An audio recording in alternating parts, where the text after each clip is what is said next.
Hey everybody, welcome to my channel. Little practical wisdom this morning. I got up early this morning and added a little bit of sawdust into the chickens' bedding. They get it dirty pretty quick, but I wanted to share a little bit with you about the sawdust that I use and some things that I don't use, some things that I have tried in the past that don't work. But I know one thing that I won't use is cedar shavings. I'd heard from several people that cedar shavings are harmful to chickens, so I've never used those, so I wouldn't advise using that for bedding. And I've used regular pine shavings, and they don't work well either because they're not very absorbent.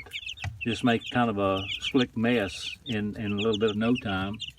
But I generally get just regular sawdust from, there's a local pallet company around that makes pallets, and so the wood is a kiln dried wood, so the sawdust is good dry sawdust. I would never use green sawdust, that is, sawdust from either green trees or green lumber.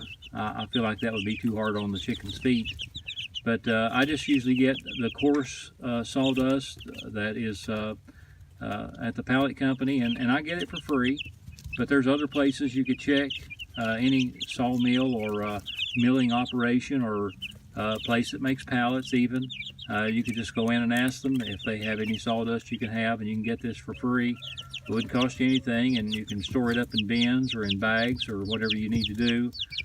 Like this morning, I had to go to my storage to get a little bit because I'm not going to be off this week to go down to the pallet company to get any. But usually if I'm off, I go down and get a truckload and bring it home. I have other chickens and things like that, but it makes great bedding. And you wanna keep your chicks clean, and that helps to keep them clean because they can make a mess in no time.